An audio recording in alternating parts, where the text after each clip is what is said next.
তো মামা আসলে আপনারা এই যে গ্রাম সাইডে দেখার কোনো ইচ্ছে মানে এমন কেন ছোটবেলা তুমি দিয়ে শুধু এই গ্রামে উড়ি গ্রামটাই সৌন্দর্য, বাইরের সৌন্দর্য ভালো লাগে না। নিজের এলাকার সৌন্দর্য নিজের কাছে ভালো লাগে, বাইরের আরো এলাকার সৌন্দর্য আমার কাছে ভালো লাগে না। আমরা অন্য এলাকায় যাইতে চাই না, আমরা এলাকায় চাই।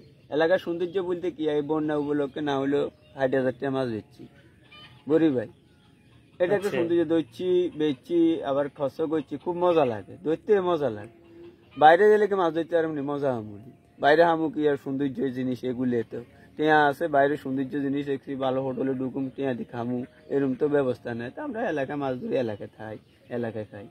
আসলে দেখছেন জীবনানন্দ দাশের আসলে কবিতার মতো এদের জীবন, যে তোমরা যেখানে খুশি চলে যাও, আমি থেকে যাবো এই বাংলায়, কাঁঠাল গাছের এই যে ফুল জড়া দেখতে, কাঁঠালের পাতা ধরা দেখতে।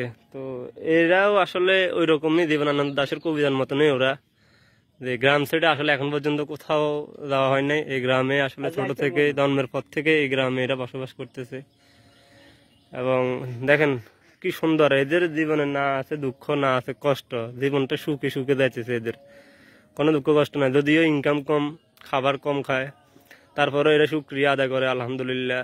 এদের মোটামুটি লাইফটা মানে যারা জাগো আছে তারা আফসোসও করে বেশি, জাগো নয় তাদের আফসোসও কম থাকে। যেমন এদেরকে দেখলে আমরা বুঝি এদের আফসোসও কম। ধরো না, আইসি 4 কেজির মতো, ওই চাইছে 6 কেজির মতো মোটামুটি আঙ্গু চলছে। ওই আঙ্গু মাছ দেয় এতে হাই নয়, এতের গো ঘরের মাঝে লাগিয়ে দিচ্ছে কিলে কিলি, এতারা দিচ্ছে তুই হাওয়া নয় কে ঘরের ভিতরে হাইলে মেলামেলি ঠিলে মেলামেলি ঘরে বুঝ দিছে যে নাই কাইলে হাম। মনে আজ আইসে 3 গে আইসে, বউ মুনি খুশি। আজকে বলার ভাত খাইবে লাইও, ভাত খাইছো, কি সুন্দর কথা। আর কাইলা বলা ভাত খাইতে আইস, তুই করি তুমি, হ্যাঁ আজ কই তুমি করি, কাইলে তুই করি কইছে। মাছ আওয়ান আজ মাছ আওয়ানে কই তুই করি, কাইলে মাছ আনো তুই করি, কই ভাত খাইতে আইস। আজ কই ভাত খাইতে আইও না, কি সুন্দর করে বলার, কদুর আনছি আইও, ভাত খাইতে আইও। আমরা যারা আমরা নোয়াখালী প্রেমিক ফেদের লগাই আর তারা জানেন আমরা গ্রামের ইতিহাস ঐতিহ্য সংস্কৃতি আমরা একটু একটু তুলে ধরি। গ্রামের যে কালচারটা আছে আমরা এই কালচার গুলো আসলে আপনাদের লগে শেয়ার করি, যেগুলো আমরা প্রতিদিনে করে থাকি, এগুলো আপনাদের লগে আমরা শেয়ার করি। তো এই যারা আমার ভিডিও দেখেন অবশ্যই ফলো দিয়ে দিবেন আমার ভিডিও দেখলে, এবং আমার ভিডিওতে লাইক কমেন্ট শেয়ার একটু বেশি বেশি করে দিবেন।